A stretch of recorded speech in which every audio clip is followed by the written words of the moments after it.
اعوذ باللہ من الشیطان الرجیم بسم اللہ الرحمن الرحیم۔ پیارے بچوں السلام علیکم رحمۃ اللہ وبرکاتہ۔ میں ہوں حافظہ مدیحہ الیاس۔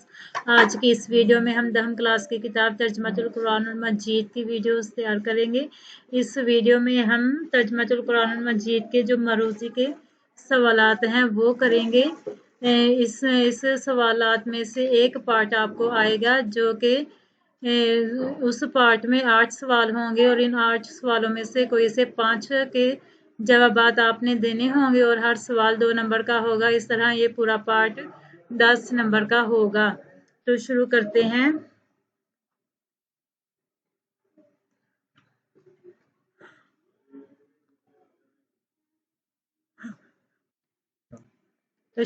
ہیں۔ سوال نمبر 1، سورۃ الانعام کا مرکزی مضمون کیا ہے؟ جواب: سورۃ الانعام کا مرکزی مضمون توحید، آخرت اور رسالت کا بیان ہے۔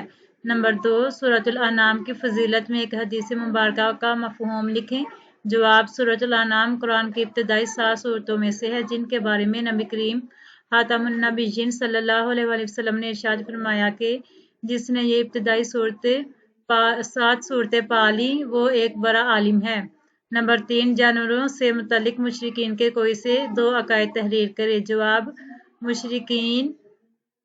مشرکین اپنے جانوروں اور مویشیوں میں بتوں کو حصہ دار ٹھہراتے تھے۔ نمبر 2، مشرکین نے حج ساختہ عقائد سے چند جانور اپنے لیے حلال اور چند جانور حرام قرار دیے تھے۔ نمبر 4، سورۃ الانعام کی روشنی میں کوئی سے 2 معاشرتی احکام تحریر کریں۔ جواب: نمبر 1، والدین سے حسن سلوک کیا جائے۔ نمبر 2، اولاد کو رزق کی کمی کے ڈر سے قتل نہ کیا جائے۔ نمبر 3، بے حیائی کے قریب نہ جایا جائے۔ نمبر 4، یتیموں سے حسن سلوک کیا جائے۔ نمبر 5، سورۃ الانعام میں تبلیغ دین کے حوالے سے نبی کریم خاتم النبیین صلی اللہ علیہ وسلم کو کیا نصیحت کی گئی؟ جواب: سورۃ الانعام میں نبی کریم خاتم النبیین صلی اللہ علیہ وسلم کو مخاطب کر کے یہ کہا گیا ہے کہ آپ خاتم النبیین صلی اللہ علیہ وسلم وحی الہی کی پیروی کریں اور مشرکین سے اعراض برتیں۔ اللہ تعالیٰ نے آپ خاتم النبیین صلی اللہ علیہ وسلم کو ان مشرکین پر نگہبان یا محافظ بنا کر نہیں بھیجا، یہ اپنے عقائد باطلہ پر جمے ہوئے ہیں۔ نمبر 6، بخشش و رحمت کی دعا بیان کریں۔ جواب: بخشش و رحمت کی دعا: رب اغفر لی ولی اخی وادخلنا فی رحمتک وانت ارحم الراحمین۔ ترجمہ: اے میرے رب، مجھے اور میرے بھائی کو معاف فرما اور ہمیں اپنی رحمت میں داخل فرما، اور تو سب سے بڑھ کر رحم فرمانے والا ہے۔ نمبر 7، ظلم سے بچنے کی دعا بیان کریں۔ جواب: ظلم سے بچنے کی دعا: ربنا لا تجعلنا مع القوم الظالمین۔ ترجمہ: اے ہمارے رب، ہمیں ظالم قوم کے ساتھ شامل نہ فرما۔ نمبر 8، مقام اعراف سے کیا مراد ہے؟ جواب: مقام اعراف جنت اور دوزخ کے درمیان ایک بلند مقام ہے جس پر ایسے لوگ ہوں گے جو اہل جنت اور اہل دوزخ کو ان کے علامات کی بنا پر پہچانتے ہوں گے۔ نمبر 9، سورۃ الاعراف میں کتنے رکوع اور آیات ہیں؟ جواب: یہ قرآن مجید کی 7ویں سورت ہے۔ اس میں 24 رکوع اور 206 آیات ہیں۔ اس کی آخری آیت سجدہ ہے۔ نمبر 10، سورۃ الاعراف میں مذکور حضور نبی کریم خاتم النبیین صلی اللہ علیہ وسلم کی کوئی سی 4 خصوصیات تحریر کیجیے۔ جواب: نمبر 1، خاتم النبیین صلی اللہ علیہ وسلم بھلائی کا حکم دیتے ہیں۔ نمبر 2، آپ خاتم النبیین صلی اللہ علیہ وسلم برائیوں سے منع فرماتے ہیں۔ نمبر 3، آپ خاتم النبیین صلی اللہ علیہ وسلم پاکیزہ چیزیں حلال اور ناپاک چیزیں حرام قرار دیتے ہیں۔ نمبر 4، آپ خاتم النبیین صلی اللہ علیہ وسلم مومنین پر سے بوجھ اتارتے ہیں۔ نمبر 11، تلاوت قرآن مجید سننے کے 2 آداب تحریر کریں۔ جواب: نمبر 1، جب قرآن پاک پڑھا جائے تو اسے غور سے سنو۔ نمبر 2، خاموش رہو تاکہ تم پر رحم کیا جائے۔ سوال نمبر 12 ہے، شیطان کے بہکاوے سے بچنے کے لیے حدیث مبارکہ میں مذکور دعا کا ترجمہ لکھیں۔ ترجمہ: اے اللہ، میرے دل کو منور کر دے، میرے کانوں کو نور روشنی سے بھر دے، میری آنکھوں کو روشن کر دے، میرے نیچے نور کر دے، میرے اوپر نور کر دے، میرے دائیں نور کر دے، میرے بائیں نور کر دے، میرے آگے نور کر دے، میرے پیچھے نور کر دے اور میرے لیے نور کو عظیم کر دے۔ سوال نمبر 13 ہے، ظالموں سے نجات کے لیے دعا بیان کیجیے۔ جواب، ظالموں سے نجات کے لیے دعا، ربنا لا تجعلنا فتنة للقوم الظالمین ونجنا برحمتک من القوم الکافرین۔ ترجمہ، اے ہمارے رب، ہمیں ظالم قوم کے لیے ذریعہ آزمائش نہ بنا اور اپنی رحمت سے ہمیں نجات عطا فرما کافر قوم سے۔ سوال نمبر 14، سورۃ یونس کا مرکزی موضوع تحریر کریں۔ جواب، سورہ یونس کا مرکزی مضمون عقیدہ توحید، رسالت، قیامت کا دلائل کے ساتھ اثبات اور مشرکین کے عقائد باطلہ کی تردید ہے۔ سوال نمبر 15، سورہ یونس میں موجود اللہ تعالیٰ کی قدرت کاملہ کے 2 دلائل لکھیں۔ جواب، سورہ یونس میں اللہ تعالیٰ کی قدرت کاملہ اور توحید کے ثبوت پر تفصیلی دلائل دیتے ہوئے ارشاد فرمایا گیا ہے کہ وہی اللہ ہے جس نے سورج کو تیز روشنی والا اور چاند کو نور بنایا، چاند کی منزلیں مقرر کی تاکہ تم سالوں کی گنتی اور حساب معلوم کرو، اسی طرح دن اور رات کو تخلیق اور زمین و آسمان اور جو کچھ ان میں موجود ہے، ان سب کی تخلیق میں اللہ تعالیٰ نے بے شمار نشانیاں رکھی ہیں۔ سوال نمبر 16، بت پرستی کی تردید کے 2 دلائل تحریر کریں۔ جواب، بت پرستی کی تردید کے 2 دلائل درج ذیل ہیں۔ نمبر 1، کفار بھی جانتے ہیں کہ رزق دینے والا، کانوں اور آنکھوں کا مالک، زندہ کو مردہ سے اور مردہ کو زندہ سے نکالنے والا اور ہر امر کی تدبیر کرنے والا صرف اللہ تعالیٰ ہے۔ نمبر 2، یہ اللہ تعالیٰ سے نہیں ڈرتے۔ سوال نمبر 17، سورہ یونس میں قرآن مجید کی حقانیت کے بارے میں کفار کو کیا چیلنج کیا گیا ہے؟ سورہ یونس میں قرآن مجید کی حقانیت بیان کی گئی ہے کہ یہ قرآن مجید کوئی من گھڑت کتاب نہیں۔ اگر کسی کو اس کی صداقت میں شک ہے تو وہ اس طرح کی کوئی ایک صورت ہی لا کے دکھا دے، لیکن یہ کفار اپنے باپ دادا کی اندھی تقلید میں قرآن مجید کو جھٹلا رہے ہیں۔ نبی کریم خاتم النبیین صلی اللہ علیہ وسلم کو فرمایا گیا کہ اگر یہ نہیں مانتے تو انہیں فرما دے کہ تم اپنے اعمال کے ذمہ دار ہو اور میں اپنے اعمال کا ذمہ دار ہوں۔ آپ خاتم النبیین صلی اللہ علیہ وسلم کا کام فقط اللہ تعالیٰ کا پیغام پہنچانا ہے۔ سوال نمبر 18، سورہ یونس میں حضور اکرم خاتم النبیین صلی اللہ علیہ وسلم کو سابقہ انبیاء کرام علیہم السلام کے واقعات سے کیسے تسلی دی جائے؟ جواب، سورہ یونس کے آخر میں متعدد انبیاء کرام علیہم السلام کا تذکرہ کیا گیا ہے کہ نبی کریم خاتم النبیین صلی اللہ علیہ وسلم اور صحابہ کرام رضی اللہ تعالیٰ عنہم کو تسلی دی گئی ہے کہ ان انبیاء کرام علیہم السلام کی اقوام نے انہیں جھٹلایا اور سرکشی کی تو اللہ تعالیٰ نے اپنے رسولوں اور ایمان والوں کو بچا لیا اور سرکش اقوام کو تباہ و برباد کر دیا۔ سوال نمبر 19، سورہ ہود کی فضیلت میں ایک حدیث مبارکہ کا ترجمہ لکھیں۔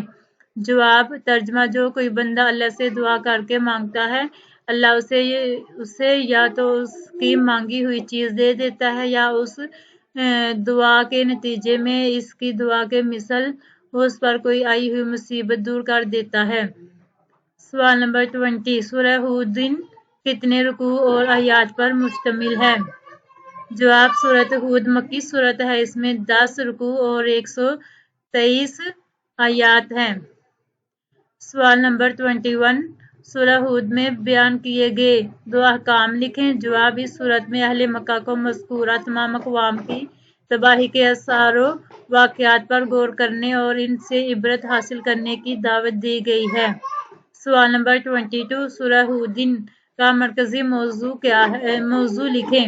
جواب، سورہ ہود کا مرکزی موضوع عقائد اسلام کا بیان ہے جن کو تاریخی حقائق اور عقلی اصولوں سے واضح کیا گیا ہے۔ سوال نمبر 23، سورہ ہود کی آیت نمبر 24 میں مومن اور کافر کو کس مثال سے واضح کیا گیا ہے؟ جواب، سورہ ہود کی آیت نمبر 24 کے مطابق جس طرح اندھا، بہرا اور دیکھنے سننے والا آپس میں برابر نہیں ہو سکتے، اسی طرح مومن اور کافر اس دنیا میں اور آخرت میں برابر نہیں ہو سکتے۔ مومن کا ٹھکانہ جنت اور کافر کا ٹھکانہ دوزخ ہے۔ سوال نمبر 24، بے بسی کے وقت کی دعا بیان کیجیے۔ جواب: بے بسی کے وقت کی دعا: انی مغلوب فانتصر، بے شک میں مغلوب ہوں پس تو ہی بدلہ دے۔ سوال نمبر 25، ظالموں سے نجات کی دعا بیان کیجیے۔ جواب: ظالموں سے نجات کی دعا: ربی نجنی من القوم الظالمین۔ ترجمہ: اے میرے رب مجھے ظالم قوم سے نجات عطا فرما۔ سوال 26، راج سے کیا مراد ہے؟ جواب: راج سے مراد بادروں کی گرج ہے جو اللہ تعالیٰ کی حمد کے ساتھ تسبیح کرتی ہے اور فرشتے بھی اس کے خوف سے تسبیح بیان کرتے ہیں۔ سوال نمبر 27، سورۃ الرعد کے کتنے رکوع اور آیات ہیں؟ جواب: سورۃ الرعد میں 6 رکوع اور 43 آیات ہیں۔ سوال نمبر 28، اہل ایمان کی 2 صفات بیان کریں۔ جواب: سورۃ الرعد میں صاحب ایمان اور صاحب بصیرت لوگوں کی صفات بیان ہوئی ہیں۔ نمبر 1، یہ لوگ نصیحت حاصل کرتے ہیں۔ نمبر 2، وعدہ پورا کرتے ہیں۔ نمبر 3، صلہ رحمی کرتے ہیں۔ نمبر 4، خوف الہی رکھتے ہیں۔ سوال نمبر 29، کفار کے اعمال کو کس مثال سے واضح کیا گیا ہے؟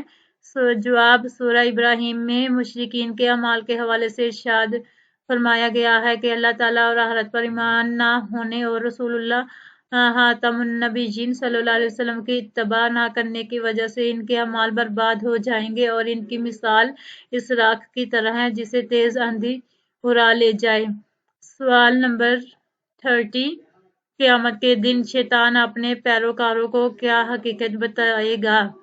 جواب: سورۃ ابراہیم میں شیطان کی دشمنی کی حقیقت کو واضح کیا گیا ہے کہ قیامت کے دن شیطان اپنے ماننے والوں کو کہے گا کہ اللہ تعالیٰ نے جو وعدے تم سے کیے تھے وہ سب سچے اور میرے سب جھوٹے تھے۔ میں نے تو تمہیں بہلانے پھسلانے کی دعوت دی اور تم نے فوراً قبول کر لی، لہٰذا اب مجھے ملامت نہ کرو، خود اپنے آپ کو ملامت کرو۔ نہ تم میری فریاد رسی کر سکتے ہو اور نہ میں تمہاری فریاد رسی کر سکتا ہوں، میں تم سے بری الذمہ ہوں۔ سوال نمبر 31، سورۃ ابراہیم کی روشنی میں اللہ تعالیٰ کی قدرت کے 3 دلائل لکھیں۔ جواب: اللہ تعالیٰ وہ ہے جس نے زمین و آسمان پیدا کیے، آسمان سے پانی برسایا، طرح طرح کے پھل پیدا کیے، کشتیوں کو پانی پر چلنے کے لیے مسخر کیا، سورج اور چاند اور دن اور رات کو مسخر کیا، ہماری دعاؤں کو سننے والا ہے۔ سوال نمبر 32، سورۃ ابراہیم میں موجود حضرت ابراہیم علیہ السلام کی دعاؤں میں سے کسی ایک دعا کا ترجمہ تحریر کریں۔ ترجمہ: جواب ہے ترجمہ: اے میرے رب، اس شہر کو امن والا بنا دے اور مجھے اور میری اولاد کو دور رکھے اس بات سے کہ تم بتوں کو پوجا کرے، اس بات کی کہ ہم بتوں کی پوجا کریں۔ سوال نمبر 33، سورۃ الحجر میں اللہ تعالیٰ نے قرآن مجید کے بارے میں کیا ارشاد فرمایا؟ سورۃ الحجر کے آخر میں نبی کریم خاتم النبیین صلی اللہ علیہ وسلم کو اعلانیہ تبلیغ دین کا حکم دیتے ہوئے ارشاد فرمایا گیا ہے کہ آپ خاتم النبیین صلی اللہ علیہ وسلم کو اللہ تعالیٰ کی طرف سے جو حکم دیا گیا ہے آپ خاتم النبیین صلی اللہ علیہ وسلم اسے پورا کریں، مشرکین کی پرواہ نہ کریں اور اللہ تعالیٰ کی تسبیح بیان کریں۔ سوال نمبر 34، سورۃ الحجر کا مرکزی موضوع تحریر کریں۔ جواب: اس سورت کا مرکزی موضوع قدرت الہی کی نشانیاں، قرآن مجید اور صاحب قرآن کو حقانیت کا بیان ہے۔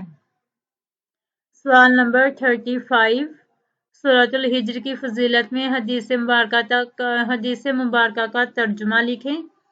جواب: ایک شخص حضرت محمد رسول اللہ خاتم النبیین صلی اللہ علیہ وسلم کے پاس آیا اور عرض کیا، اللہ کے رسول مجھے قرآن پاک پڑھائیے۔ آپ خاتم النبیین صلی اللہ علیہ وسلم نے فرمایا، ان 3 سورتوں کو پڑھو جن کے شروع میں الف لام را ہے۔ سوال نمبر 36، سورۃ النحل کا مرکزی مضمون تحریر کریں۔ جواب: سورۃ النحل کے آغاز میں بیان کیا گیا ہے کہ قیامت کا آنا انتہائی یقینی بات ہے۔ جو لوگ آخرت پر ایمان نہیں رکھتے وہ منکر و متکبر ہیں۔ اللہ تعالیٰ شرک سے پاک ہے۔ فرشتے اللہ تعالیٰ کی بیٹیاں نہیں بلکہ نوری مخلوق ہیں جن کی مختلف ذمہ داریاں ہیں۔ ایک ذمہ داری انبیاء کرام علیہ السلام تک وحی پہنچانا ہے۔ نبی کریم خاتم النبیین صلی اللہ علیہ وسلم کے سامنے سابقہ انبیاء کرام علیہ السلام کا بطور نمونہ تذکرہ کیا گیا کہ وہ سب اللہ تعالیٰ کی طرف سے مبعوث فرمائے گئے۔ انہوں نے اللہ تعالیٰ کی عبادت کرنے کا حکم دیا اور طاغوت یعنی ہر وہ چیز جو اللہ تعالیٰ کی یاد سے غافل کر دے سے منع کیا گیا۔ نبی کریم خاتم النبیین صلی اللہ علیہ وسلم کو تسلی دی گئی کہ یہ لوگ ایمان لائیں یا نہ لائیں، آپ خاتم النبیین صلی اللہ علیہ وسلم کا کام صرف راستہ دکھانا ہے۔ سوال نمبر 37 سورۃ النحل میں بیان کردہ اللہ تعالیٰ کی کوئی سی 4 نعمتیں لکھیں۔ جواب: نمبر 1 جانوروں کے چمڑے سے گرم لباس، حلال جانوروں کے کھانے کے لیے گوشت اور پینے کے لیے خالص دودھ حاصل ہوتا ہے۔ کچھ جانور جیسا کہ اونٹ، گھوڑے اور خچر وغیرہ بوجھ اٹھانے اور سواری کے کام آتے ہیں۔ نمبر 2 آسمان سے بارش کا برسنا اور اس بارش کی وجہ سے پینے کا پانی حاصل ہونا۔ اس پانی سے پودوں اور درختوں کا اگنا، مختلف قسم کے پھل مثلاً زیتون، کھجور، انگور کا اگنا اور بعض درختوں سے سائے کا حصول، کچھ سے پناہ گاہ یا خیمہ وغیرہ بنانا اللہ تعالیٰ کی قدرت اور نعمتوں کا مظہر ہے۔ نمبر 3 سمندر سے تازہ گوشت یعنی مچھلیاں اور موتی اللہ تعالیٰ کی عظیم نعمتیں ہیں۔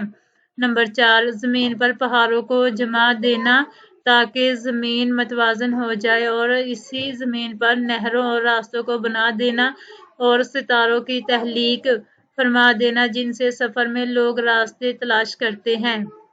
سوال نمبر 38 سورۃ النحل میں منکرین حق کی کون سی نشانیاں بیان ہوئی ہیں؟ جواب: سورۃ النحل میں منکرین حق کی نشانیاں یہ ہیں کہ وہ شرک کرتے ہیں، آخرت پر یقین نہیں رکھتے، قرآن مجید کو اللہ تعالیٰ کی کتاب ماننے کی بجائے اس کو پہلے لوگوں کی کہانیاں کہتے ہیں، ناشکرے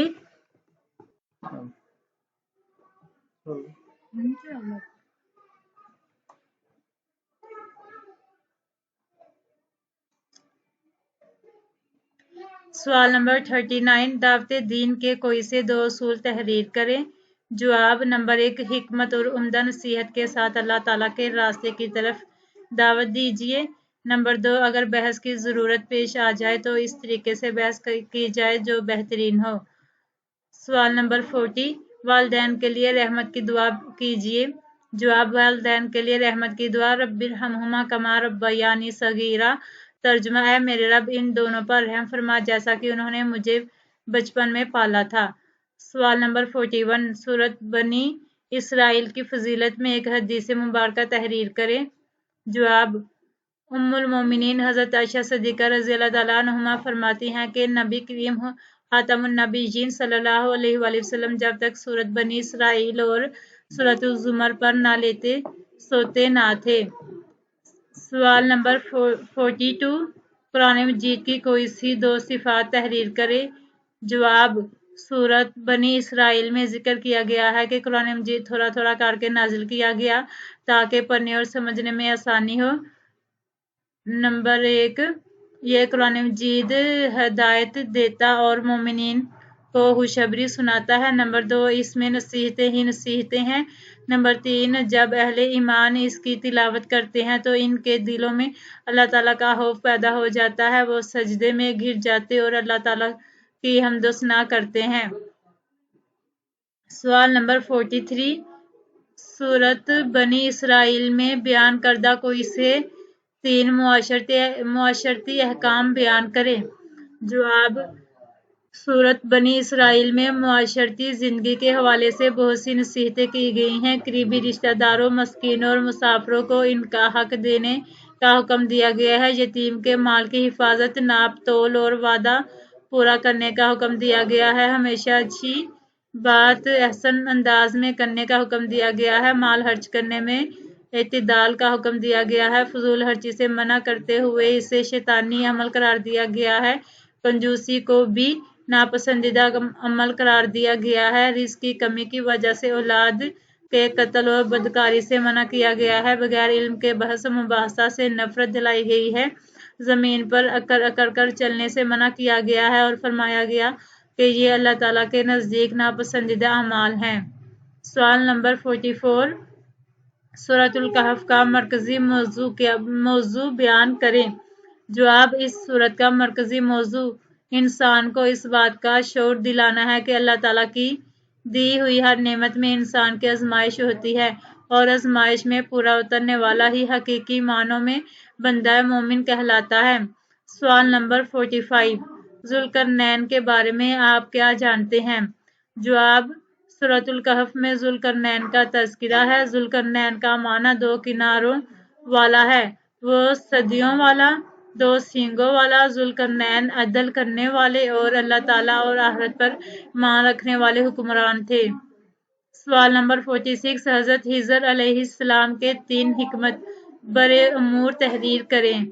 جواب، سورۃ الکہف میں حضرت موسیٰ علیہ السلام اور اللہ تعالیٰ کے نیک بندے حضرت خضر علیہ السلام کی ملاقات کا تذکرہ کیا گیا ہے۔ حضرت موسیٰ علیہ السلام نے حضرت خضر علیہ السلام سے ملاقات کی، کچھ وقت ان کے ساتھ گزارا اور حضرت خضر علیہ السلام کے کچھ امور یعنی کشتی میں سوراخ کرنا، بچے کو قتل کرنا اور دیوار مرمت کرنا دیکھے تو اپنی تشویش کا اظہار کیا، جس پر حضرت خضر علیہ السلام نے تمام باتوں کی وضاحت کرتے ہوئے جو جزیہ بیان فرما دی اور فرمایا کہ یہ تمام امور اللہ تعالیٰ کی طرف سے دیے گئے حکم کی تعمیل میں انجام دیے گئے ہیں۔ سوال نمبر 47، سورۃ الکہف میں اصحاب کہف کا واقعہ ذکر کرنے کا مقصد کیا ہے؟ جواب، راہ حق میں پیش آمدہ مشکلات کے حوالے سے مسلمان کو تسلی دیتے ہوئے اصحاب کہف کا واقعہ سنایا گیا۔ یہ لوگ صاحب ایمان تھے۔ بادشاہ کے ظلم و ستم سے تنگ آ کر اپنا ایمان بچانے کے لیے انہوں نے ایک غار میں جا کر پناہ لی۔ اللہ تعالیٰ نے ان پر نیند طاری فرما دی، اس کے بعد ان کو اٹھایا گیا۔ اصحاب کہف 309 سال تک غار میں سوئے رہے۔ یہ واقعہ ان لوگوں کے لیے دلیل تھا جو مرنے کے بعد دوبارہ اٹھائے جانے کا انکار کر رہے تھے۔ اصحاب کہف کا ذکر کر کے نصیحت کی گئی ہے کہ اہل ایمان کے ساتھ اپنے تعلق کو مضبوط رکھیں اور غافل لوگوں سے اپنے آپ کو دور رکھیں۔ اللہ تعالیٰ کا شکر ادا کرنے کی اہمیت کو مثال دے کر واضح کیا گیا ہے۔ سورۃ الکہف میں دنیا کی بے ثباتی اور عارضی ہونے کو مثال دے کر بیان کیا گیا ہے۔ سوال نمبر 48، یاجوج و ماجوج سے کیا مراد ہے؟ جواب، یاجوج و ماجوج کو زمین میں قتل و غارت اور فساد پھیلاتے ہوئے دیکھا تو انہیں پہاڑوں کے درمیان لوہے اور تانبے سے ایک مضبوط دیوار بنا کر قید کر دیا۔ قریب قیامت یہی یاجوج و ماجوج آزاد ہوں گے اور زمین میں فساد پھیلائیں گے۔ یہ فساد قیامت کی نشانیوں میں سے ایک نشانی ہے۔ سوال نمبر 49، سفر اور نئے شہر میں حفاظت اور برکت کی دعا بیان کیجیے۔ جواب، سفر اور نئے شہر میں حفاظت اور برکت کی دعا، ربی انزلنی منزلا مبارکا وانت خیر المنزلین۔ ترجمہ، اے میرے رب مجھ کو برکت والی جگہ اتار اور تو سب سے بہتر اتارنے والا ہے۔ سوال نمبر 50، سورۃ المومنین میں مومنین کی بیان کردہ 2 صفات تحریر کریں۔ جواب، سورۃ المومنین کے آغاز میں مومنین کی صفات بیان کرتے ہوئے ارشاد فرمایا گیا ہے کہ مومن کامیاب ہوں گے ایسے مومن کامیاب ہوں گے جو اپنی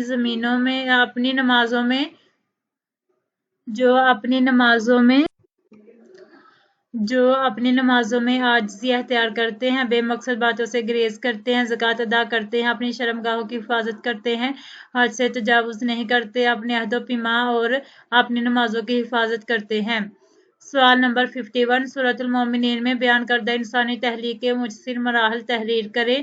جواب، سورۃ المومنوں میں مومنین کی صفات کا تذکرہ کرنے کے بعد انسان کی پیدائش اور ماں کے پیٹ میں تخلیق کے مختلف مراحل مراحل کا ذکر کیا گیا ہے۔ انسان کی تخلیق کے مختلف مراحل کو بطور دلیل بیان کر کے موت کے بعد دوبارہ زندگی کا ذکر فرمایا، جسے کافی ناممکن خیال کرتے تھے۔ اس صورت میں اللہ تعالیٰ کی مختلف نعمتوں کا ذکر ہے کہ اس نے آسمان سے پانی نازل فرمایا، اس سے کھجوروں اور انگوروں کے باغات اور دوسرے کئی میوہ جات پیدا کیے، پھر مختلف چوپایوں اور ان سے حاصل ہونے والے فوائد کا ذکر کیا گیا ہے۔ سوال نمبر 52، سورۃ المومنین مومنون میں مومنین کو کس کا وارث قرار دیا گیا ہے؟ جواب، سورۃ المومنون میں مومنین کو جنت کے وارث قرار دیا گیا ہے۔ سوال نمبر 53، سورۃ المومنون میں کفار مکہ کے انکار کی کیا وجہ بیان کی گئی ہے؟ جواب، سورۃ المومنون میں حضرت موسیٰ علیہ السلام اور حضرت ہارون علیہ السلام کی بعثت کا بیان ہے کہ انہیں فرعون اور اس کی قوت کی طرف سے بھیجا گیا۔ فرعون اور اس کی قوم نے بھی تکبر کا مظاہرہ کرتے ہوئے حضرت موسیٰ علیہ السلام اور حضرت ہارون علیہ السلام کی بات ماننے سے انکار کر دیا، جس کی وجہ سے وہ بھی ہلاک ہو گئے۔ حضرت عیسیٰ علیہ السلام اور ان کے والدین کو اللہ تعالیٰ نے ایک نشانی بنایا۔ ان تمام انبیاء کرام علیہ السلام کا ذکر کرنے کے بعد یہ فرمایا گیا ہے کہ انبیاء کرام علیہ السلام کو ایک ہی دین دیا گیا تھا، مگر ان کی امتیں انتشار کا شکار ہو کر فرقوں میں بٹ گئیں۔ سوال نمبر 54، جھوٹے الزام و مقدمہ میں فتح پانے کی دعا بیان کیجیے۔ جواب، جھوٹے الزام و مقدمہ میں فتح پانے کی دعا رب انصرنی بما کذبون۔ ترجمہ ہے، میرے رب میری مدد فرما کیونکہ انہوں نے مجھے جھٹلا دیا ہے۔ سوال نمبر 55، حصول جنت کے لیے دعا بیان کیجیے۔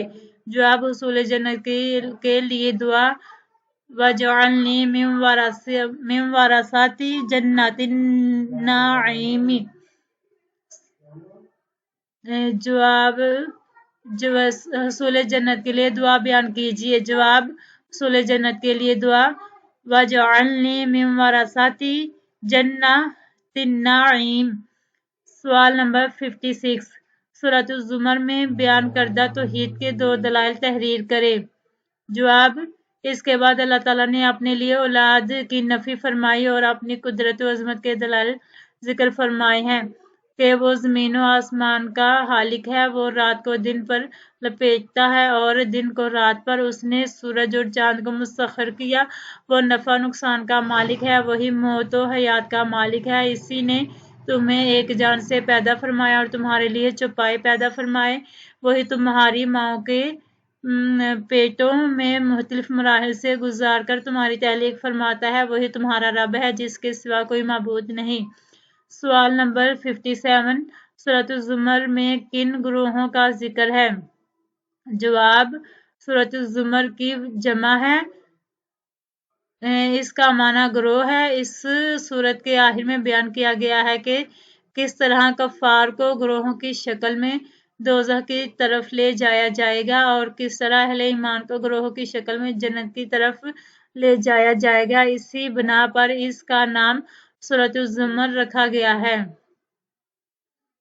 سوال نمبر 58، سورۃ الزمر میں مومنین کی کن 2 صفات کا ذکر کیا گیا ہے؟ جواب، اس سورت میں مومنین کی صفات کا ذکر کیا گیا ہے کہ وہ رات کی گھڑیوں میں سجدہ کرتے ہوئے اور قیام کرتے ہوئے اللہ تعالیٰ کی عبادت کرنے والا، آخرت سے ڈرنے والا اور ہر حال میں اللہ تعالیٰ کی رحمت کا امیدوار ہوتا ہے۔ سوال نمبر 59، قیامت کے برپا ہونے کے مراحل تحریر کریں۔ جواب، وقوع قیامت اور اس سے پہلے سور پھونکنے کا بیان ہے۔ اللہ تعالیٰ جب قیامت برپا کرنے کا فیصلہ فرمائے گا تو حضرت اسرافیل علیہ السلام کو سور پھونکنے کا حکم دے گا، ان کے سور پھونکنے پر ہر چیز فنا ہو جائے گی سوائے اس کے جسے اللہ تعالیٰ محفوظ رکھے گا، پھر دوبارہ سور پھونکا جائے گا تو تمام لوگ اٹھ کھڑے ہوں گے، لوگ اپنی اپنی جگہوں سے نکل کر میدان محشر میں جمع ہوں گے اور اللہ تعالیٰ کی عدالت لگے گی، لوگوں میں نامہ اعمال تقسیم کیے جائیں گے اور ان کے اعمال کا پورا بدلہ دیا جائے گا۔ سوال نمبر 60، سورۃ الزمر کی فضیلت میں ایک حدیث مبارکہ کا ترجمہ تحریر کریں۔